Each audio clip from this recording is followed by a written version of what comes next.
Good morning, everyone. We are here today with Mr. Lentz, with a special visit from Mr. Lentz. He's come a long way from the ninth grade side to talk to us about a special project that he's been working on and something that you can all help out with coming up pretty soon. Mr. Lentz, what's it all about? We are planting a forest in front of Shallowbrook Elementary School. A forest. A forest. Wow. How did this all get started? My field biology students study how we use our land, and when the Europeans got here, Pennsylvania was completely covered with forest, not mowed grass. In fact, Pennsylvania means Penn's Woods. Penn's Woods, yes. Right. And by replacing mowed grass with forest, we're creating a more natural environment, which then will improve water quality, give us outdoor spaces to learn instead of mowed grass, which is really kind of boring. And it traps pollution also, carbon dioxide, nutrients that run off the land into the water, which is pollution there. So it's a win-win all around. It also saves the school district money because you don't need to mow it. That is a good point. Yeah. So where will the trees be planted? Right in front of Shallowbrook, between Shallowbrook and Hartman Run, the little creek over there, Okay. which is called Hartman Run. We have the aerial view here Yeah. on the screen. So They'll be planted right here. right in there where all this grass is. Mm-hmm. Now, would that have been, even before Shallowbrook was there, was that lawn or was that forested? Like, how long has the lawn been there, do we even know? It's been there definitely since Shallowbrook, and before Shallowbrook it was a farm. Okay. There's a grave site right here, Okay. and the Hartmans lived there. Okay. So it was farmland, and before that it would have been forest. And we're going to take it back to forest. Okay. How long, I mean, this is a pretty big deal. How long did it take to get this whole project going?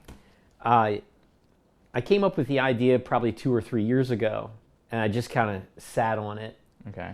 And because it just seemed too big to... too big, and it's very ambitious.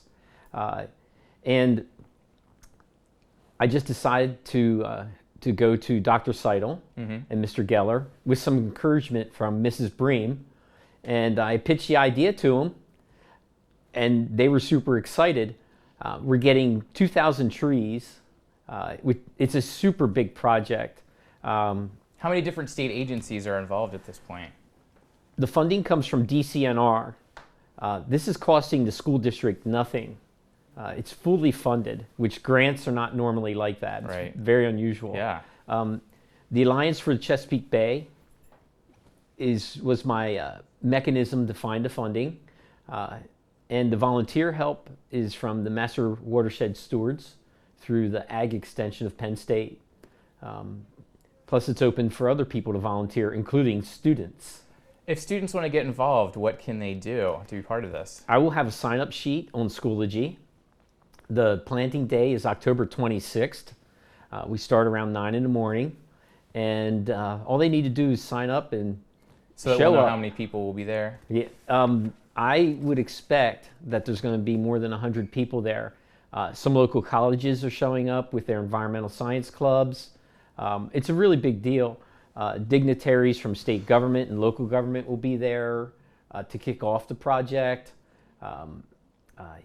There's a big push to clean up the Chesapeake Bay, and this is just a little piece of that, something that we can all take part in. The trees will also absorb carbon dioxide, which helps with global warming. We can all kind of pitch in and do our part to help out. It's very exciting. If you'd like more information about this, you can find it on the district homepage, which is nesd.k12.pa.us. Thank you so much, Mr. Lentz, for coming down today.